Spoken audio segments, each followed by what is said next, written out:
CS5 is so much better, and it's got 3D support, and it can run off. You know you're behind when they add the letters before it, and they're almost cut up to the number again. Yeah, that's pretty bad. It's like it'd be like going today and using like Windows like 2012. Like it'd be like using Millennium? Yeah, it'd be like using like a 2002 version of Windows or something like that when it's like 2011. It's like, how are you doing this? It shouldn't be possible. Yeah, it's the only thing that, honestly, just to be technical, if you wanted to upgrade to the new Photoshop, the best reason would be to do so is if you have a good computer. Yeah. Just because you can run Photoshop through your video card instead of your actual CPU. And that's the problem with my computer, is that it's getting progressively slower. Yeah. When I first got it, it would do everything lightning speed, like you could run every game 60 frames per second, and it's like my computer's it's pretty high in the dog years right around now. So yeah, mine's I'm probably gonna have to upgrade soon, or I think at some point I'm gonna try reformatting the hard drive and wipe everything out just to see if maybe it's some sort of virus thing, but no, probably not. I have a feeling it's probably just it's like an high-power computer that I bought like 5 years ago. My friend just got an iPower computer too. So. All I know is that it's a computer that could run Gears of War on max specs at 60 frames per second, but would crash when I played Halo 2. That's not good. No, I have no idea why. You should probably upgrade. And that's one of the things. And actually, that wasn't even when it was new. I mean, that's not even when it was old. It was when it was already when it was still new. You can run all these different games at 60 frames per second that seemed to have really high requirements. You could run World of Warcraft at like 5,000 frames. I don't know. It was some absurd number that like my counter would hit the max. Yeah. You'd stare at a wall just to make it go higher, just to see how high you could get. But Halo 2 would just crash, and like, not even just sort of crash. Like I'm not talking about like the game vanishes. The whole computer would. I mean the whole computer. Like that's probably that's probably registry file error. I basically blue screen. It's like what? It's you probably would need to either install an update for it. Yeah. Or it was, there's something literally probably in the registry that was sitting there telling it, hey, leak the memory. Just take it all out and throw it on the ground. It's kind of one of the things I always go to when I talk about, say, computer gaming and console gaming. It's like, there are very clear advantages for having a game on the computer if you want them. Yeah. Like, you can have anti-aliasing times 64,000 or whatever the fuck it is, where it's like, you can have really smooth lines and extra terrain here and there, and you can have the mod community, which is great, especially if you're like a Valve company or something like, a Valve game. Yeah, if you look at something like Elder Scrolls, or some games support it, some games it's just there. Like I used to mod the shit out of Diablo 2, and by mod I just mean made it custom levels all day. Yeah.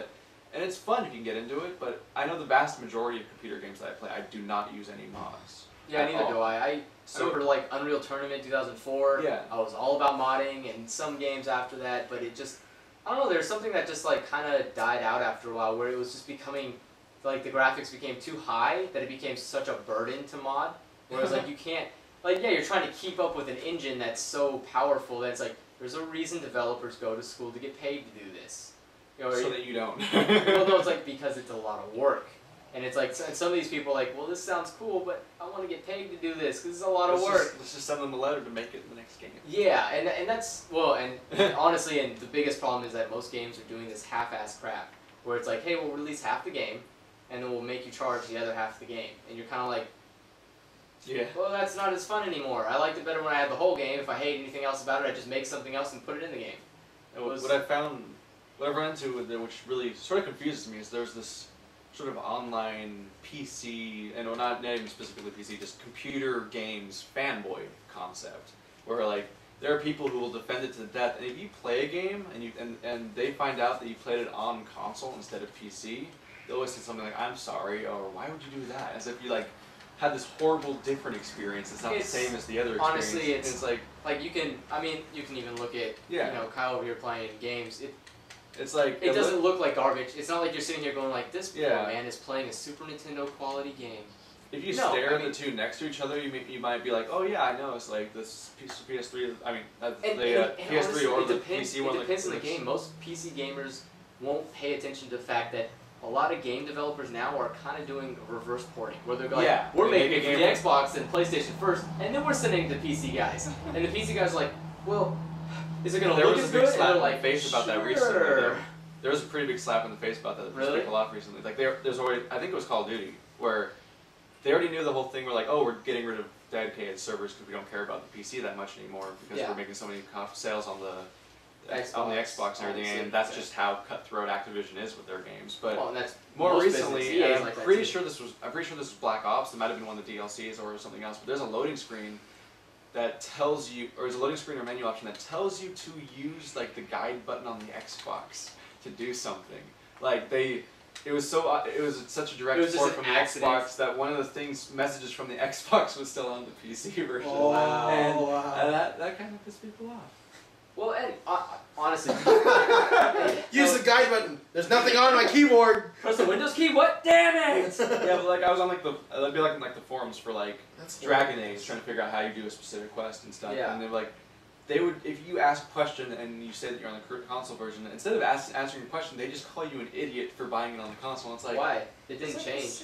Honestly, it's a lot more fun to buy certain games on consoles, like the PC, because like Bastion is so much more fun on a controller. Yeah. To the point where I bought it on Steam after beating it on her Xbox, just because I wanted to complete the game again because I had so much fun with it. Yeah. And I'm playing it with a controller. and honestly, I have a wired controller hooked up to my computer because. Yeah. It's more fun to play. Like I play Battlefield 2, sitting there with a controller. There are like, games that are very clearly designed for a controller, just because.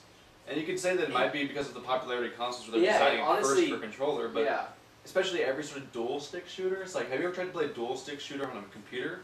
You have to move your character. You have to move your little ship or whatever with one, like the WASD or something, and then use your mouse to pick areas to aim at for shooting. It's so much easier just to like move with left joystick, shoot with right joystick. Yeah, that's how I feel. Yeah, I mean, I think most people just. Oh, sorry. Oh, I'm sorry. I just picked up Battlefield Bad Company 2 because I bought a new Asus laptop, and I'm getting crap from my friends like, oh, well, he's bad at Xbox because I came from consoles, and then I just got this gaming laptop, and it's just like I totally suck playing Battlefield. It's getting getting used to using the PC. I would just much rather buy a Xbox 360 USB Connect, and then get a driver and then play. Do you have an Xbox? Yes. Do you have a wired general nonsense? Yes, I don't. Actually, I don't think I do.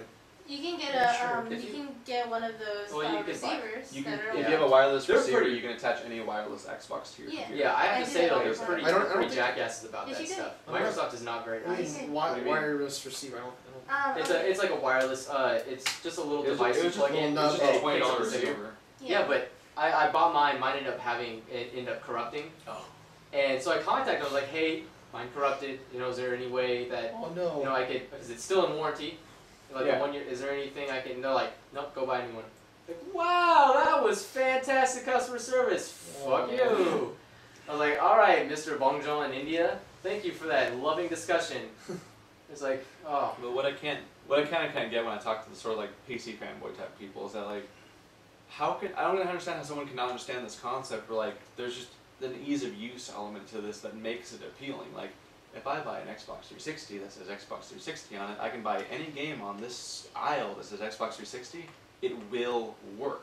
Yeah. I just put it in. It works. I mean, don't have to download, no install, no drivers. You don't have to install unless you want to. Yeah. The patch on any 360 game takes about 5 to 10 seconds. I don't. Done. I don't know how they did that. I don't know. PS3 takes forever. PS3 is like, let's make our console as much like the PC as possible. It's like you have to install every game, and then you have to download a patch. Then you have to download the next patch afterwards. After the first one installs, then install the second one. Then download the third one and install it. I think the reason is because the patches run. The patches are just kind of like a layer. Yeah. It's like just kind of adding a topping on top of a bun, where they're not. They don't have to actually be. They don't have to be because since it's just a disk. They don't have to be a part of the hard drive. Whereas, so like your updates are just, okay, you have an update on. And it's for the universal Xbox. It's all it has to do is go onto the Xbox. Whereas PlayStation seems to be like specific. It's like, no, it needs to be installed in the goddamn directory for updates for this game. And you're like, okay, that's fine, but then why is it taking so long? Because we are not backwards compatible with old updates. There are new updates every single time. Xbox updates are the same. Every damn time. You update, it's just like, well, we added something different. Yeah, okay. If you update, it's like, here's a progress bar that you will not use. Yeah, honestly, it's because their updates are just simply, oh yeah, we forgot to mention we changed the color of some shit, and it's like, okay, well, how long is it going to take? A couple seconds. It's the same update. I mean, it's just like a matter of fact, you're in a party of like 8 people online talking, Shitosu is disconnected, Shitosu is reconnected. Oh yeah, I had to download patch.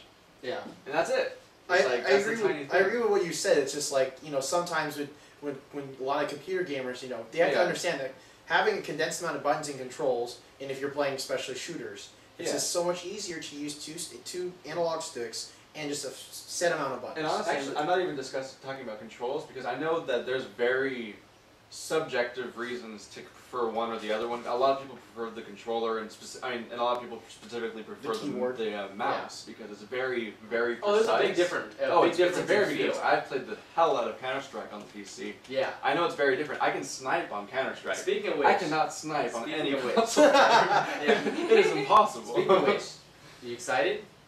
Oh, the Counter-Strike remake coming out. Not a remake, it's a brand new one. Oh yeah, I saw it. Well, it's a brand new one that brings back a lot of old maps. Yeah. Right? Yeah. I'm honestly more excited about Halo Anniversary. Really? Yes. Did you see that Global Offensive? Then again, Halo Anniversary is the first-person shooter that I liked. Yeah. Did you see that Global Offensive is cross-platform?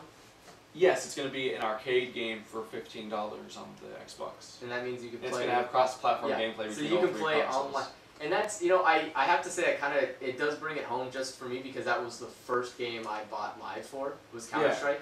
Oh, Counter-Strike Source. You played on the Xbox? Yeah, I played on the Xbox. I bought live because I was like, I need to play this I bought with live people. for Halo 2, and I played it for 9 months straight. Really?